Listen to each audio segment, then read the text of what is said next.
Olá, pessoal. Sejam muito bem-vindos a mais um podcast do Acontecendo Aqui. Estamos gravando diretamente de Florianópolis, no estúdio do Instituto Bertol. E hoje a nossa conversa vai ser sobre criatividade, cultura, música, publicidade, mas não é uma música qualquer, não é um assunto qualquer de publicidade. Eu vou conversar aqui com duas feras do cenário musical. Murilo Valente, fundador, sócio, manda-chuva da Tundum, uma das mais conceituadas produtoras de áudio do sul do Brasil, e Carlos Trilha Miller, que é produtor musical. Ambos tocaram em várias bandas pelo Brasil inteiro, e nós vamos conversar um pouco sobre os 20 anos que Murilo se dedica à produção de jingles e spots publicitários, e também a experiência que Carlos Trilha tem com grandes nomes da música brasileira. Muito obrigado a vocês por terem vindo. Obrigado. É uma honra receber vocês dois e falar de uma coisa tão sensacional que é música. Eu que agradeço. Ô Murilo, eu vou falar um pouquinho de você. Você é um jornalista publicitário, produtor musical, nasceu no Rio de Janeiro, com 15 anos veio para Florianópolis, estudou na UFSC, formado em jornalismo na UFSC, integrante de várias bandas. Em 86 você assumiu a função no estúdio 156, que depois virou Tundum. Essa passagem eu registrei na Acontecendo Aqui, eu lembro disso. Você é professor, orientador de cadeira de produção publicitária da Unisul e da Estácio. Não sei se você continua sendo mestre nessas duas, mas por muitos anos você coordenou isso. E cuidou também da rádio da Assembleia Legislativa. E agora, em 25, você prometeu que vai estrear como colunista da Acontecendo Aqui. Vamos ver, pessoal. Se em um mês não tiver a coluna dele, ele é um mentiroso. O Carlos Trilha, nascido em Florianópolis, seu primeiro contato com as teclas e os teclados foi aos 3 anos de idade, depois ele estudou piano erudito, tornou-se músico em 84, músico profissional. Em 89 foi para o Rio de Janeiro, foi integrar a banda do Léo Jaime, trabalhou com Kid Abelha, Leone. Em 92 se tornou músico da Legião Urbana, foi coautor de Renato Russo na canção Sagrado Coração, só para dar uma palhinha do que ele já fez. Arranjou e produziu inúmeros artistas, né? Em 22 ganhou um Grammy, em 24 ganhou de novo outro Grammy, ele vai poder falar um pouquinho sobre isso. E agora esse último Grammy foi um projeto com a música do cantor Erasmo Carlos, também falecido há pouco tempo. Vamos começar conversando com o Murilo e vou saber dele como é que começou a tua relação com a música. E especialmente depois de tocar bandas de rock, você foi para a publicidade, quer dizer, trocar os palcos e o público e a interação e a criatividade por briefs para fazer a publicidade. Fala um pouquinho disso. Então, a música está na minha vida desde muito pequeno, muito jovem, né? Muito pequenininho, assim. Eu sempre cito isso, que eu era apaixonado por bateria, né? Eu tinha a bateria como um ser. Eu ia no Holiday on Ice, em Maracanãzinho, aquele show de patinação internacional, tá? Eu não ficava vendo ali, eu ia para os fundos do palco, da arena ali, para ficar vendo o baterista. Então, assim, começou com isso, né? Então, a bateria entrou e aí eu comecei junto com a bateria, tocar violão e fui gostando cada vez mais de música, né? Sempre incentivado pela minha mãe, minha avó. E foi isso. Aí com a mudança para Florianópolis, eu comecei a tocar em bandas no Rio, né? E com a mudança para Florianópolis, comecei a tocar aqui também e tal. E tive algumas bandas, tive a banda Decalcomania, que é o meu xodó, uma banda que durou 2 anos, que foi bem divertida. E depois pro Tubarão, aquela banda de rock Tubarão, que era Ratones antigamente e tal. Os 2 irmãos, Juca e Deca, estavam montando um estúdio, e eu estudando jornalismo. E eu circulava muito pelo estúdio, aí eu falei pro Juca, não precisa de ninguém aí para mexer. Entrei para operar as máquinas, a gravação, e nunca mais saí.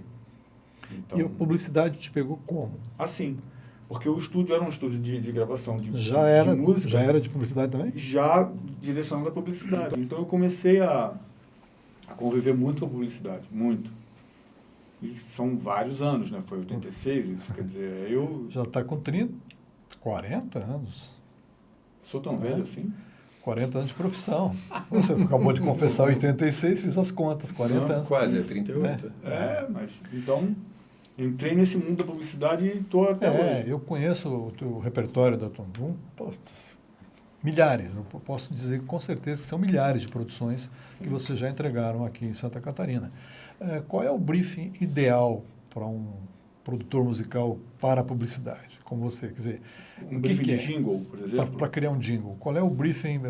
O cara te diz o lado duro da venda, ele te diz um institucional, ele te dá liberdade, como é que é? Tem várias nuances, né? Tem o cara que não dá nada, não dá nem a referência, isso é muito triste, porque a gente sempre pede referência, né?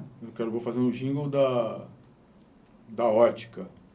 Ele tem que me dar pelo menos uma ideia do que ele gosta, porque para a gente partir de algum norte, né?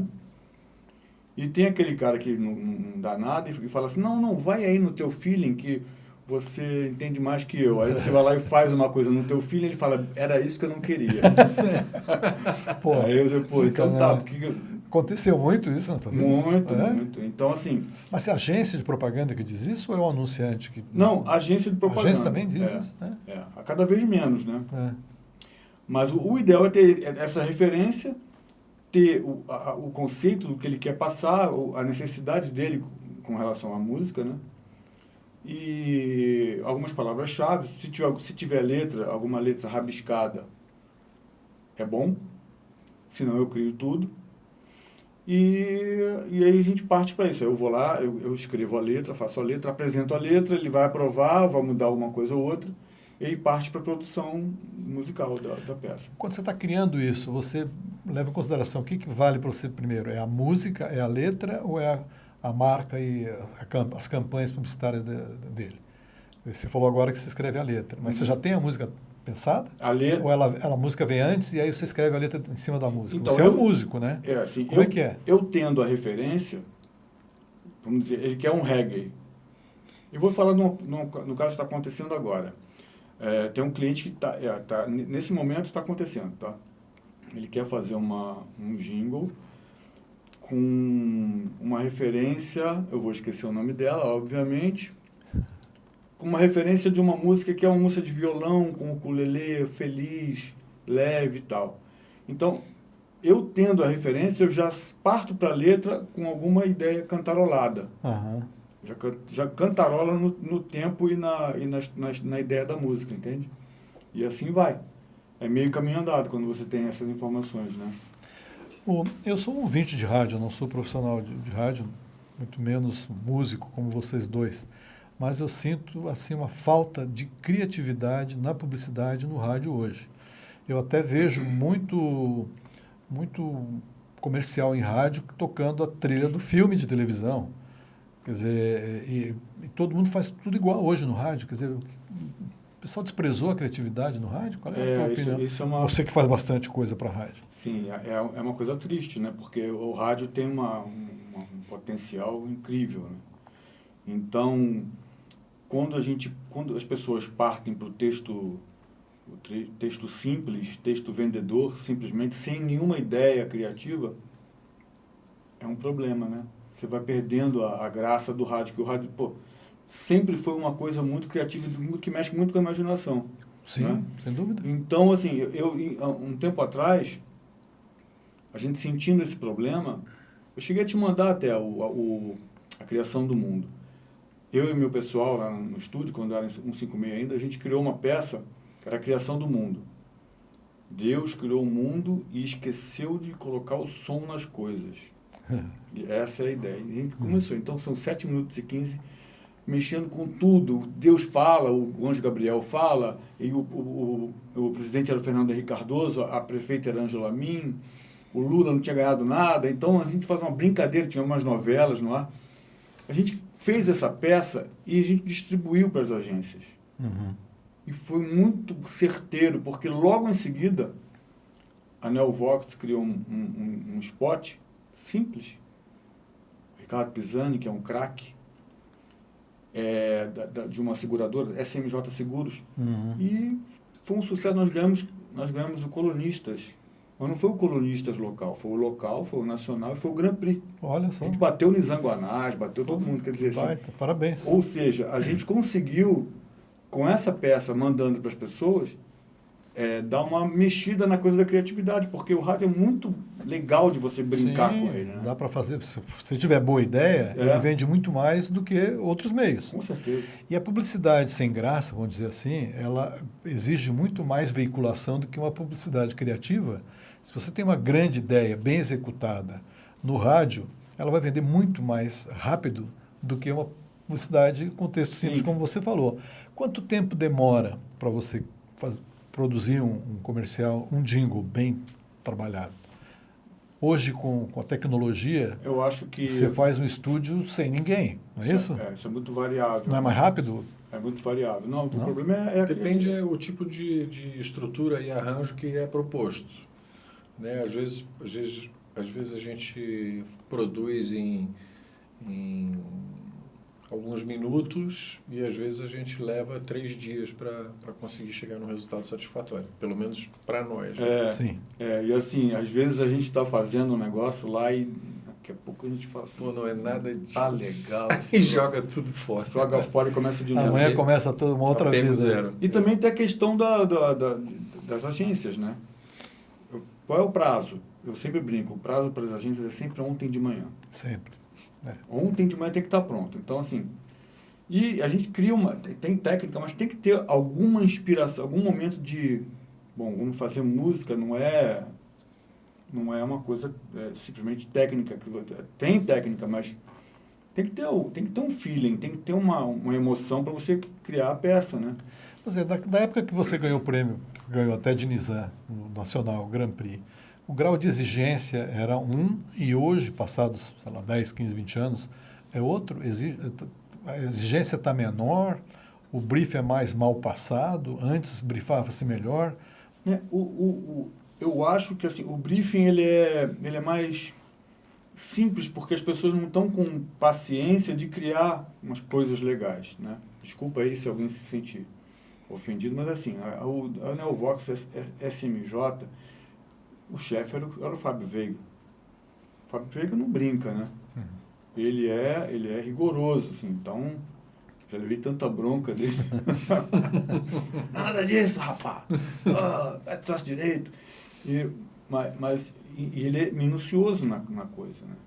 E com o Pisani, que é um craque, até afinar demanda um certo tempo. Sempre pensando que nós temos o prazo, né? Sim. E a inteligência artificial que está fazendo a publicidade, por exemplo, é a rainha, digamos assim, do uso dessa tecnologia. Isso já chegou nos estúdios em termos de, na hora da criação, na hora da produção, ou ela não vai interferir no talento que o músico tem que empregar numa trilha? Posso falar? Claro. Assim, eu brinco que a inteligência artificial, ela ajuda... Na verdade, eu brinco não, eu falo isso sério. Ela ajuda você a chegar mais rápido no seu objetivo. Se você não tem criatividade, você vai chegar num resultado sem criatividade mais rápido. Ou seja, né, tipo, ajuda os medíocres a fazer alguma coisa medíocre mais rápido. E quem sabe o que está fazendo, quem tem talento, ajuda quem tem talento também a conseguir chegar no resultado mais rápido. Eu já faz um tempo que eu uso um recurso que tem no software que eu trabalho, que é o Drummer, que é um baterista de inteligência artificial. E você vai inserindo, você separa os trechos da música e você vai inserindo dados ali sobre o que você quer, mais caixa, menos caixa, mais complexo, mais forte, mais para frente. Você vai imputando a intenção e vai chegando num resultado. A partir do momento que você tem alguma coisa satisfatória, você exporta aquilo numa outra linguagem que chama MIDI, e aí você vai tratando ali os detalhes. Então, quer dizer, alguém que não sabe o que está fazendo não vai chegar, não vai ter tanto feeling para fazer o input certo para chegar naquele resultado, e nem vai conseguir trabalhar isso depois também de forma a deixar com excelência e originalidade. Né? Porque as notas musicais são as mesmas? Sim, ninguém inventa a nota musical número 38. Na verdade, a inteligência artificial ela não tem criatividade, nem critério. Ela é um buscador rápido. Né? Ela busca, são coisas que são imputadas, que partiram de outras pessoas, né? Outras ideias. Ali é um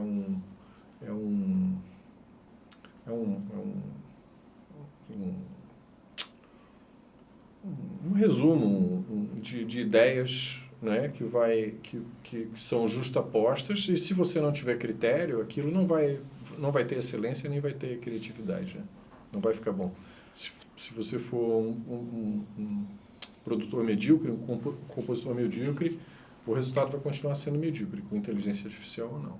Com relação à locução, voz, está tomando conta, né? Eu sou totalmente contra, porque vamos falar que tá velho. Não é isso, não. É o seguinte, voz de inteligência artificial, talvez daqui a 5, não fala menos, 2 anos, esteja perfeita, mas agora é de plástico. Uhum. Para mim é de Isso plástico. acontece com a parte musical também. Eu sinto que, por exemplo, esses áudios, eu vi uma produtora de renome nacional, de grandes artistas, que comemorou 30 anos, e ela produziu uma música de comemoração. Aí você vê pelo texto, pela letra e pelo som do resultado, eu percebo na hora que é inteligência artificial. O resultado sonoro, parece que o som passa por uma esponja, não sei explicar. Eu sinto isso nos textos que eu recebo. Estou começando a escrever com o ChatGPT. Eu tenho recebido... É pasteurizado. Eu tenho recebido de algumas agências, assim, eles me mandam uma música feita por inteligência horrorosa, artificial. feita por inteligência artificial, e o cliente gostou disso. Agora faz para valer. Entendeu? Esse monstro é só um monstro. Me manda um monstro de 3 minutos. É um monstro robótico. Agora, a gente tem que pegar e fazer aquilo ali, só que humanizado, né? A propaganda mudou muito, a tecnologia mudou, a comunicação de um modo geral, e o mundo das produtoras sofreu, principalmente aqui em Santa Catarina. Qual é o cenário que você atual e de curto e médio prazo para o teu setor? No mercado regional como é o nosso. Eu fico assustado nem regional, eu fico assustado com o avanço dessa coisa da inteligência artificial. Eu acho que texto, por exemplo, se eu vou fazer a coluna do Condição aqui, vai ser tudo original. Eu não vou pedir para chat GPT me dar ideia. Ainda bem. Porque as ideias estão aqui dentro. Claro. Então, você imagina como é emburrecedor um garoto que está na faculdade, vem tudo pronto, vem tudo sem personalidade. O cara não pensa, ele não tem conhecimento, ele usa a pesquisa, passa para frente e o pessoal aceita. Né? Zero personalidade, eu acho bem perigoso. Eu recebi mensagem de aniversário, do meu aniversário, eu percebi que o parabéns que eu recebi era de inteligência artificial. Quase que você não aceitou. Assim, a pessoa... Eu sei porque eu brinquei muito com o ChatGPT. Eu fiquei conversando, já assim que apareceu, né? Claro. O 3.0 ainda, eu fiquei trocando ideia com o ChatGPT, assim, para brincar. E me espantou que no dia seguinte eu fiz as mesmas perguntas e ele não tinha aprendido nada. E quando você usa a mesma pergunta, a mesma estrutura de pergunta com 3, 4 ferramentas diferentes, eles buscam no mesmo lugar, com as mesmas frases, com o mesmo jeitão, então não tem assim não há criatividade, não há uma exclusividade. Eles vão na mesma biblioteca ou no mesmo lugar. E o ChatGPT é uma ferramenta de linguagem. Então, você pode usar realmente para auxiliar na construção de linguagem. Mas sempre usar como uma ferramenta auxiliar, não como fonte principal. Porque se você usar como fonte de pesquisa, os dados são errados. 90% das vezes os dados são errados. Mesmo quando você imputa os dados corretos, no dia seguinte, se você fizer a mesma pergunta, ele não aprendeu nada a respeito daquilo. Porque eles não são programados para aprender com conversas individuais, né? Eles são programados para atender, dar respostas de acordo com as informações que são imputadas até uma determinada data. Ô, Trilha, como é que você entrou na música? Como é que começou isso? Olha, falei aqui no início, eu nem notei, aos 3 anos de idade, mexendo com porque teclado. é o seguinte, eu tinha a gente chamava de pianola, né? Mas não é uma pianola. Pianola são aqueles pianos que tocavam automaticamente ali nos anos 1800, 1900, né? Essa, o que a gente chamava de pianola, é um órgão da Hering, dos anos 60, que tinha um som meio parecido com acordeon, e aqui na parte da mão esquerda tinha uns botões que era como se fosse aqueles baixos da acordeon, como se fosse uma acordeon plana. Sim, sim. E assim, eu acho que a primeira coisa que eu fiz quando eu levantei quando eu caminhei, foi ir até esse instrumento, era um instrumento para crianças, assim, pequeno, como se fosse um mini piano, assim, e comecei a tocar aquilo. Então, e esse lance dessa parte da mão esquerda aqui, ele já tinha uns acordes prontos. Sim. Com uma cadência também num sentido lógico.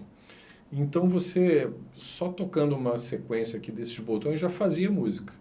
Saía alguma coisa harmônica e lógica, que é diferente de uma criança chegar hoje num piano e ficar batendo, que saem coisas dissonantes e ilógicas. Né?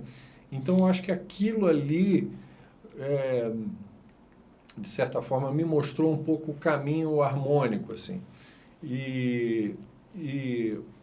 Eu lembro que tinha um livrinho didático assim, para criança, com números. Então, você usava as combinações e tocava assim com números. E aquilo foi entrando assim, aos poucos. E depois de um tempo, eu comecei a inventar coisas. E aí uma tia me viu fazendo isso e perguntou, que música é essa? Eu falei, eu que inventei. Aí ela levou um susto. Olha. E chegou para minha mãe e falou, tem que levar ele para estudar. Para estudar. E aí eu comecei a estudar com 9 anos. E quais instrumentos você toca hoje? Hoje em dia eu sou tecladista, né? Toco vários instrumentos assim de tecla, né? Clavinete, cada instrumento de tecla tem uma técnica diferente, né? Órgão, sintetizador, piano, clavinete, são instrumentos que têm características bem diferentes e necessitam de técnicas diferentes para tocar. Sim. E eu toco também outros instrumentos assim do mundo pop, né? Eu toco bateria, toco baixo, violão, guitarra, toco. Eu gravo, né? Eu tenho um conhecimento suficiente assim para gravar. Que ótimo. Né? Multimúsico. É uma necessidade da profissão, na verdade, assim, né? Eu, por produzir, comecei a adquirir esses instrumentos e a partir do momento que você tem esses instrumentos em casa à disposição, você não resiste, né? Você quer aprender alguma coisa. Não quer nem dormir, né? Então, teve vários momentos que eu me encarnei de tocar guitarra, então consigo tirar algum som. Um determinado momento fiquei ficcionado no baixo, aí então também consigo tirar algum som. E bateria também. Bateria eu usava como se fosse, em vez de ir para academia de ginástica, eu fazia ginástica na bateria. Tirava a camiseta e ficava batendo bateria. Você trabalhou com muitos músicos, né? Você tocou com muitos deles, arranjou muita coisa. Eu sou musicólogo hoje em dia. E você, esses músicos de renome que você conviveu, eles te permitem, te dão liberdade criativa ou eles já vêm com a coisa pronta e é duro o jogo com eles? Como não. Isso depende de músico, de artista para artista, né? Na verdade, a exigência é inversa. A exigência, por exemplo, do Renato, produzindo o Renato... Renato Russo. Renato Russo. Era assim, qualquer coisa genial que você fizer aqui está ótimo. Aham. Entendeu? Você faz um daqueles pianos maravilhosos e pronto. Então sempre... Era essa a exigência dele. Esse era o brief dele. Você pode fazer o que quiser, desde que seja mais ou menos o que eu estou pensando. O Trilha me contou que uma vez ele convidou um amigo para tocar guitarra numa faixa do Renato. Aí disse que o Renato, o cara estava com a guitarra aqui, disse que o Renato ficou assim, ó. O cara gravando e o Renato... É baixo, era contrabaixo. Em cima. Fascinado. Aí, imagina, não ia conseguir, a minha mão não ia andar. Ia ficar nervoso. Imagina com um cara desse te olhando, É. parece que está te criticando, né? Não, tá... Mas o Renato tinha um lance legal que ele sabia extrair o melhor das pessoas, assim, que trabalhavam com ele, né? Ele via que a pessoa tinha uma determinada dificuldade num determinado âmbito e ele extraía da pessoa a outra parte, né? Na própria Legião, se você vê o filme, né, Não Somos Tão Jovens, tem uma hora que o Dado fala, pô, mas eu nem sei tocar guitarra direito ainda, e ele fala, não, faz aqueles dedilhados que você faz, que são geniais, e realmente os dedilhados do Dado são geniais, né? Uhum. Então ele tem sempre ele sempre tinha essa visão de perceber o melhor que as pessoas podiam dar e Ele sabia dar os inputs, sem ser duro, sem ser rigoroso. Somos Tão Jovens, o filme, a trilha sonora é dele. Trilha? A direção musical. Trilha é nome trilha ou do é trilha. apelido no meio? Trilha é nome mesmo. É nome mesmo? Olha só que incrível Loucura. isso. Qual foi... Que nem eu, Valente, olha como eu sou valente. Tô vendo. Qual foi a produção mais desafiadora que você encontrou na tua vida? Foram muitas, sim, mas a mais. Sempre porque tem desafios de diferentes aspectos, assim, né? O Equilíbrio Distante, que é o disco de músicas italianas do Renato, eu acho que foi muito desafiante, porque que não era o Stonewall também, o álbum de músicas em inglês, porque eram estilos assim que eu não estava familiarizado de tocar e trabalhar, etc. E o disco em italiano, a gente ficou 9 meses dentro do estúdio para conseguir realizar, né? São 13 músicas, 13 ou 14. E assim, o Renato ouviu 2.000 músicas para separar aquelas 14. Nossa Senhora. Então, e para mim foi um super desafio também trabalhar com aquela estética, com as harmonias. Tem músicas assim que tinham 3, 4 modulações. Modulações é quando a música muda de tom, que vai para um outro caminho de harmonia, assim. E que aí tudo aquilo que você aprendeu esquece e faz outra coisa. Então, como é que isso se dá? Se dá a partir do cantor que traz isso ou a tua música que dá essas nuances e ele tem que se adaptar? Os dois caminhos, né? Não existe um caminho fixo de criação e produção musical, né? Quando você usa sempre o mesmo caminho de realização, o mesmo método, a tendência de você fazer tudo parecido e tudo mais ou menos igual é muito grande. Sim. Então, é interessante você, em cada processo, com cada artista, eu tento buscar um processo próprio, buscar um processo único para aquele projeto, né? Às vezes, monta uma banda, ensaia, grava, ou então faz ao contrário, bota o artista com violão, capta e depois trabalha em cima, que é um outro método de produção. O importante é conversar muito. Sim. Conversar muito, conhecer as referências que o artista tem, o que gosta, o que não gosta. Uma pergunta que eu costumo fazer assim, se eu abrir o teu, hoje em dia, né? Se eu abrir o teu Spotify agora, o que vai ter ali? O que vai ter agora? O que você ouviu pela última vez? A gente antigamente perguntava qual é o seu disco de cabeceira, né? Qual foi o último CD que você comprou? Né? Se você for para uma ilha deserta e puder levar um CD só, qual que você vai levar? E como é que está o esquema de ECAD, direitos autorais, plágio, leis que funcionam? Como é que está Olha, com a com a tecnologia, com os digitalização... Spotify, com tudo isso que temos hoje? Tem controle? Está Sim. bagunçado? Não, Como o é que é? assim, o que está acontecendo? Paga-se as plataformas digitais pagam muito pouco, mas tem a vantagem do controle ser automático, Uhum. né?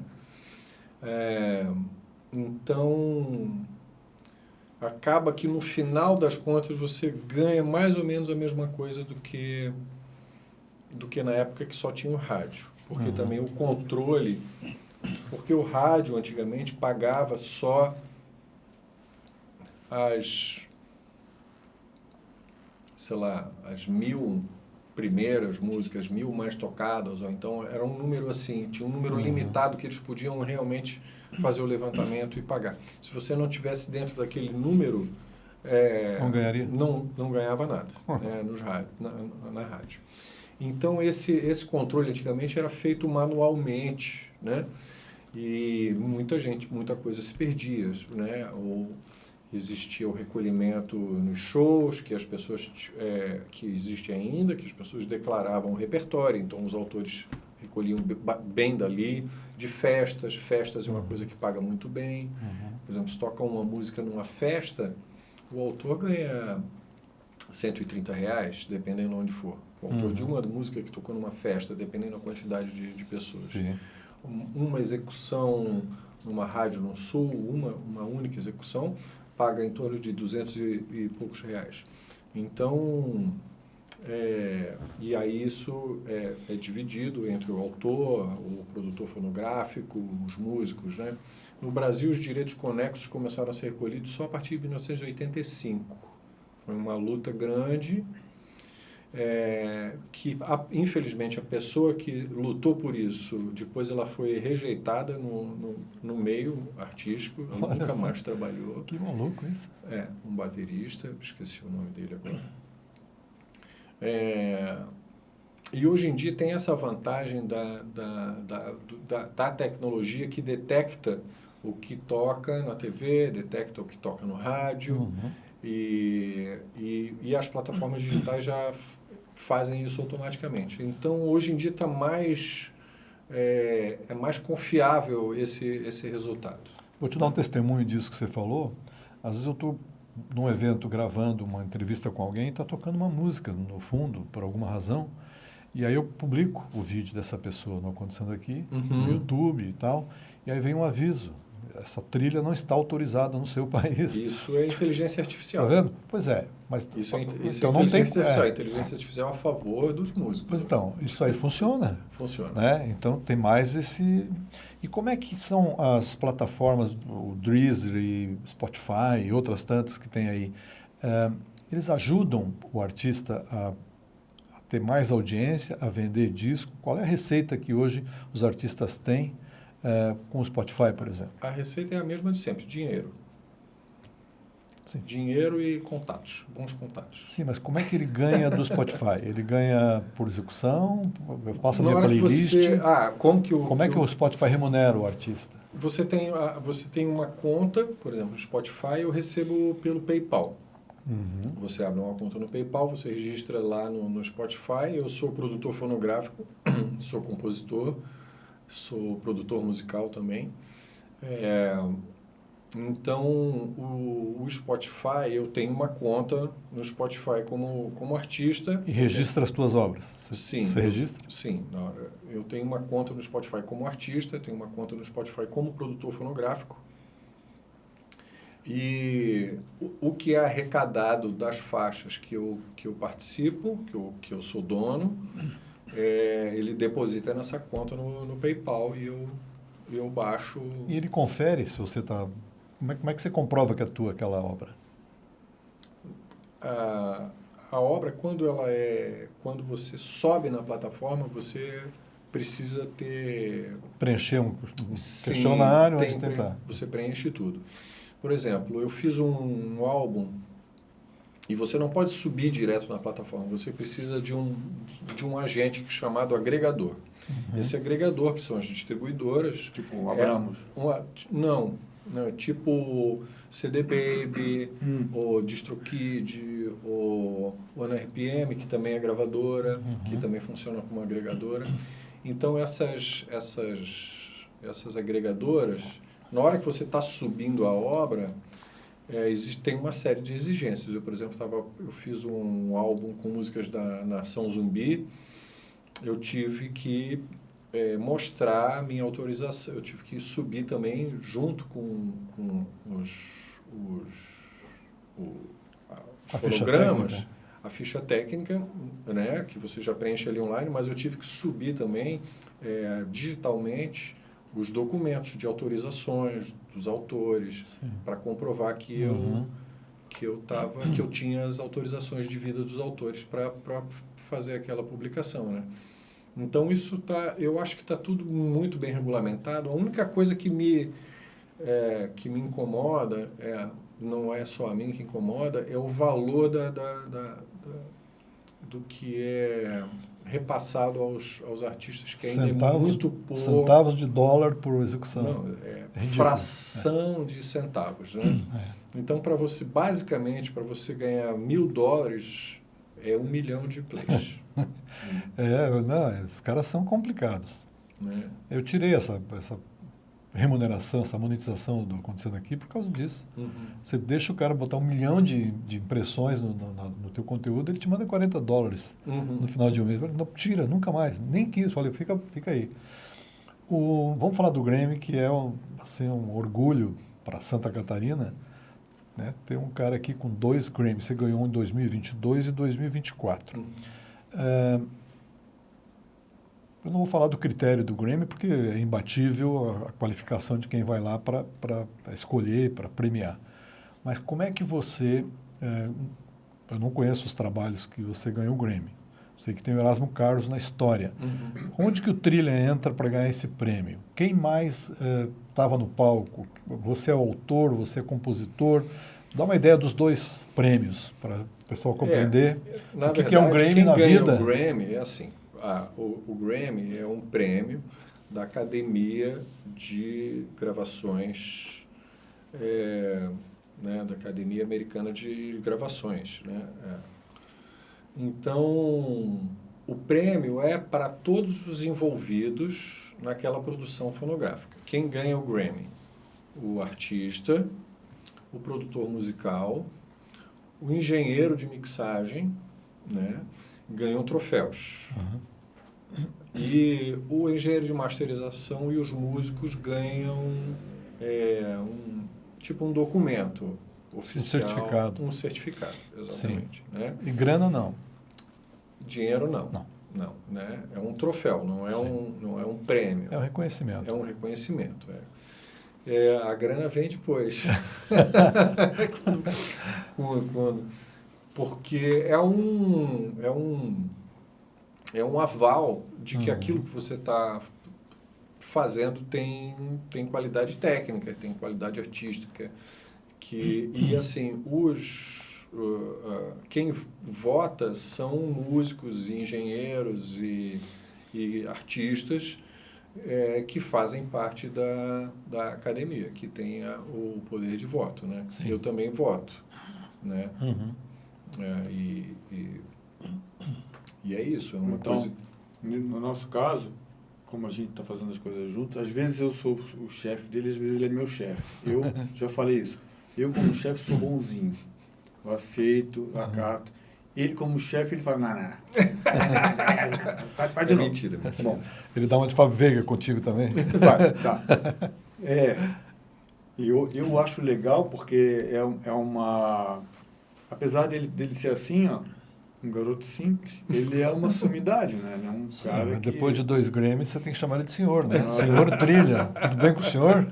Então, dá licença, seu Trilha. Como é que eu uso isso? Os Grammys. Ele que usa. Eu uso. Eu sei. Eu falo assim, ó, você pode fazer jingle em qualquer lugar. Qualquer lugar. Mas fazer jingle com uma equipe que tem 2 Grammys, é só aqui. Só no Tum-Dum. Tum e Dum. Dois Grammys. E aí quando eu faço Um é as reuniões de vídeo, eu sento na frente da mesa, deixo os 2 Grammys ali atrás. Só para brilhar. Tá certo. Não é? Faz muito bem. Cada um luta com as armas que tem, né? Tem. Queria te perguntar o seguinte, você trabalhou com artistas de renome. No passado, não muito distante, o Brasil tinha um reconhecimento internacional do mundo musical, para a qualidade dos artistas, né? Como é que está isso hoje, né? A gente ouvindo rádio, ouvindo o que se produz, os artistas brasileiros, como é que está a respeitabilidade do mundo musical internacional com o músico brasileiro? Depende o segmento. Né? No segmento pop, rock, assim, não existe. Não existe fora do Brasil. Né? No segmento pop latino, a Anitta é conhecida nos Estados Unidos. Eu liguei a televisão, a primeira coisa que eu vi nos Estados Unidos foi a Anitta. Isso foi bem engraçado.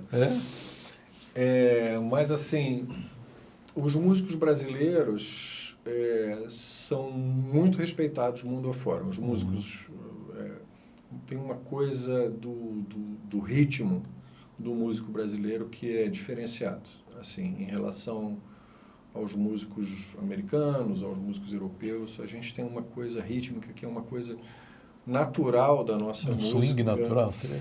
Eu não gosto nem de usar esse termo swing, eu gosto de falar do ritmo geral, porque quando a gente fala em swing, a gente logo pensa naquela coisa balançada, mas não é isso exatamente, porque o brasileiro, mesmo quando ele está tocando reto, um rock reto, por exemplo,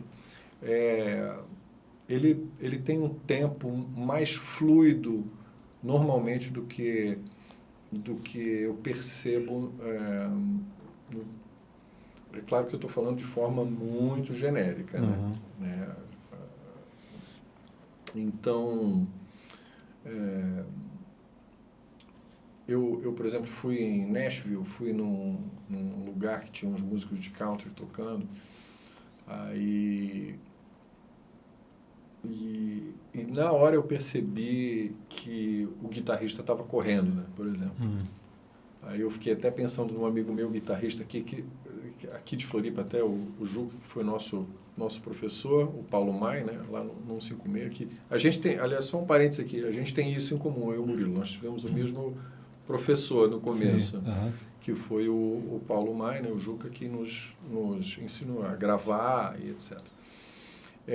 Eu fiquei pensando, pô, o Juca aqui ia morrer ouvindo esse guitarrista, porque ele é super... quantizado. Ele é super, assim... Estético? Não, ele é muito criterioso com a questão do ritmo, né? Assim, tem até toque, assim, em relação a isso. E eu fiquei, nossa, o Juca aqui ia morrer.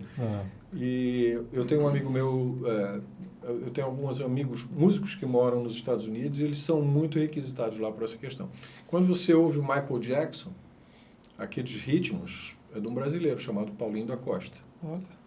Né? Que todas aquelas produções do muitos Beat. anos com... Sim. Muitos anos com o Michael Jackson, ele? Sim, o Paulinho da Costa gravou desde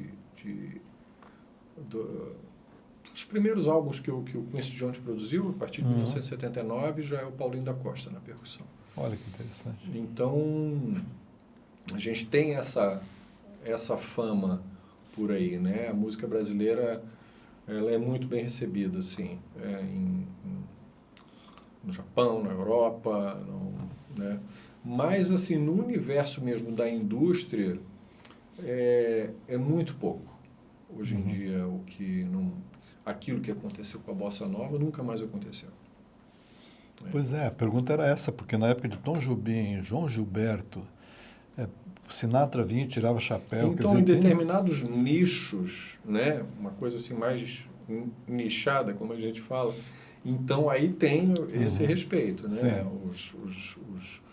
O brasileiro mistura o jazz com samba, né? Faz o Brazilian Jazz e tal, que é apreciado em muitos lugares. O lance Na verdade, quanto mais regional você faz a sua música, quanto mais regional ela é, mais universal ela se torna. Os sertanejos, quando fazem sucesso lá fora, estão fazendo sucesso perante uma plateia de brasileiros. Ou eles estão encantando também os locais? Que é isso? Eu não conheço esse. Tocou no calo. Eu estou perguntando, você responde. Eu não conheço. Eu pouco sei, porque como eu não gosto do estilo, também não sei onde é que eles fazem sucesso. Não. Eu sei que na minha casa não faz.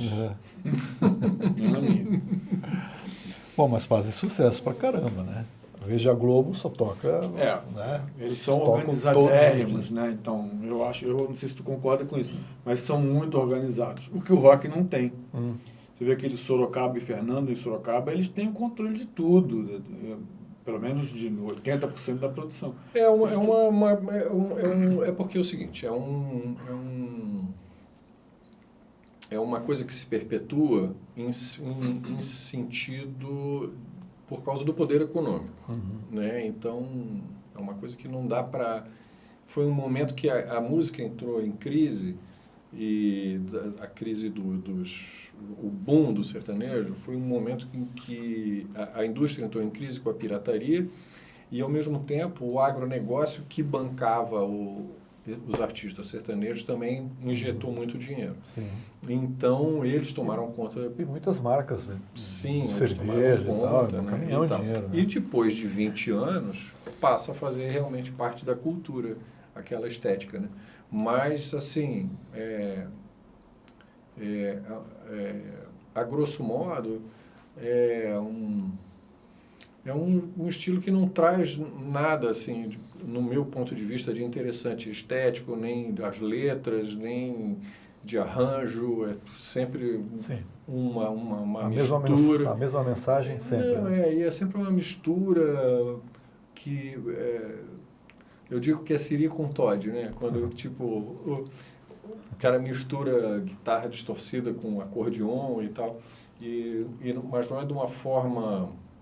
eu acho as coisas assim de muito mau gosto. Diferente do que você está acostumado. Não, né? E eles vêm com uma coisa meio pré-formatada, né?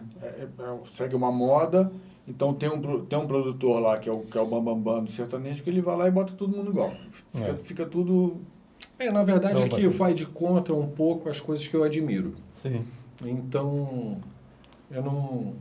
É uma questão de gosto mesmo. Claro. Eu não gosto, Considerando considerando o universo que você viveu, com os músicos que você trabalhou até agora, acho que não cabe um espaço com esse. Mas assim, eu tinha que fazer essa pergunta. Um produtor musical que ganha Grammy, eu tenho que fazer mas uma pergunta assim.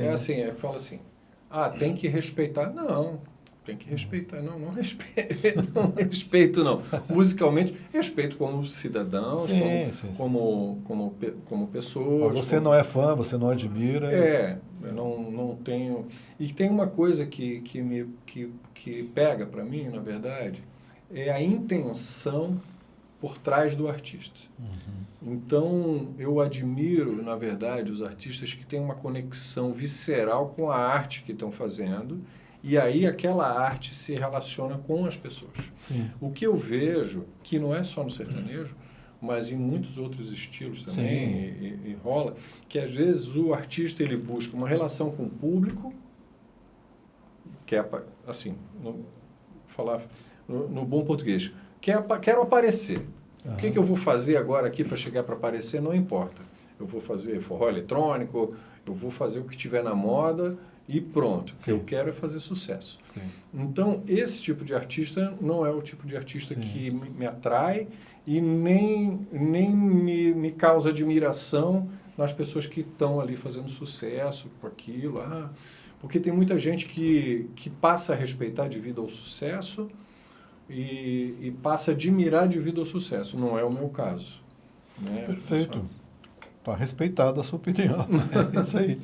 Para encerrar, tem uma pergunta para os dois, quer dizer, cada um responder do seu jeito a essa pergunta, que é o seguinte: a música ainda é capaz de mudar percepções, vender ideias ou produtos com a mesma força das épocas áureas da Tondum? Sim.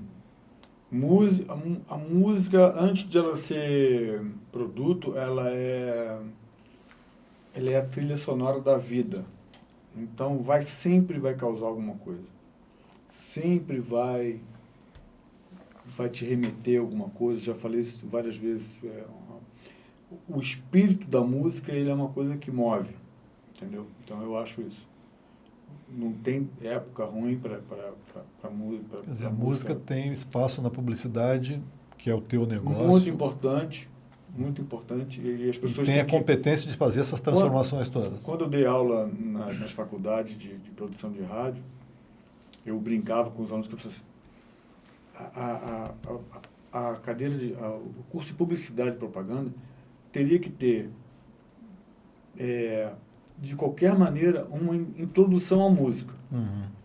Para o cara que vai escrever, o cara que vai sair dali, vai ser criador, vai ser criativo, o cara tem que saber tempo, no mínimo, tempo e métrica, né? Porque senão fica uma coisa assim, sem pé nem cabeça, né? Sim. Então é isso. Vou ler para o Trilha a mesma pergunta. A música ainda é capaz de mudar percepções, vender ideias ou produtos com a mesma força de antes, quando você começou no mundo da música? Eu acho que isso não muda. Não muda. A música ela faz parte já da cultura da humanidade de uma forma que seria impossível imaginar um mundo sem ela. Uhum. Né? Impossível. Assim, eu acho que não sei se existe vida em outros planetas, né? A gente não tem nem sei se um dia a gente vai ter contato, mas eu tenho certeza que a música vai ser um diferencial da Terra, sempre vai ser. Mas é assim, tem uma coisa em relação à música que são os sons. O som, quando a música é a arte de usar o som para causar emoção. Uhum. Causar emoções através do som. Então, eu posso fazer música aqui, com essa mesa, com esse copo, ou com instrumentos, ou com a minha voz, ou com o meu corpo. Né? E vou usar isso para transmitir uma emoção. A música é um derivado da fala. A música é um derivado da fala. Todo ser humano tem musicalidade, porque a gente tem um ouvido musical que é para poder perceber os sotaques. O sotaque é uma melodia. Sim. E poder conhecer a voz da mãe. Quando você entra numa reunião, numa festa em família, você ouve a voz da sua mãe lá no meio falando, você vai reconhecer uma voz lá no meio. Sim. Então, todo ser humano tem um ouvido musical e tem essa percepção da intenção melódica, Uhum. que transmite tristeza, aflição. Por isso que um animal percebe que o outro está aflito. A comunicação é a mesma. Sim. E a gente, o ser humano, aprendeu a lidar com com a sonoridade, além do instinto para transmitir uma informação, transmitir o som e tudo. Transmitir uma informação através do som. Então, quando a gente ouve, por exemplo, um Bruno Mars, ele brinca com a sonoridade dos anos 70 e causa digamos assim, desperta um afeto automático aquilo ali que ele está fazendo. Uhum. Porque inconscientemente a gente, poxa, que legal essa Da vibe minha época. aqui. Exato. E existia uma cultura, né, de instrumentos que foram usados. Então, ao longo da história da música, que trazem esse tipo de coisa. Isso nunca vai se perder. Perfeito. Na medida que você foi explicando a sonoridade, o som, eu me lembrei de uma banda de muitos e muitos anos atrás chamada Stomp. Sim. Que não tinha instrumento nenhum, era só É só percussão. lata de lixo, cano de rua, mesa, e eram 10, 20 músicos fazendo música sem nenhum instrumento, e era espetacular. Né? Stomp, a não expressão, sei se existe ainda, sim, a expressão mas o Stomp é o som, né? Agora Stomp. o Blue Man Group, né, que faz um pouco vêm, Parecido são com esse? descendentes do estômago. Vou procurar, porque é espetacular. Pessoal, nosso tempo já passou faz tempo, né? Já Eu imaginei. ficamos o dobro do tempo que a gente costuma ficar. Vamos encerrar, porque se vocês tiverem uma mensagem para a comunidade acontecendo aqui, de 15 segundos, por favor, para a gente encerrar a nossa conversa. Agradeço muito a vinda de vocês aqui. Eu tenho Tá? uma. Aprendam música, estudem música. Música faz bem para a saúde mental, faz bem para o corpo, melhora o sono, melhora a disposição para o raciocínio. Coloquem seus filhos na aula de música. Muito bom. Eu só tenho que agradecer a oportunidade de estar aqui. Eu quero saber quando é que vai para o ar. Daqui uns dias, a gente te avisa. Sabe por quê? É. Porque eu quero lançar a minha primeira coluna no mesmo dia que for lançar o podcast. Então vai no ar amanhã. Pronto. Não faça isso. Muito obrigado, Murilo. Muito obrigado, Trilha, por Obrigado, terem vindo. obrigado. Foi espetacular. Pessoal, eu acho que vocês gostaram. Gostei muito da conversa aqui. E até o próximo podcast.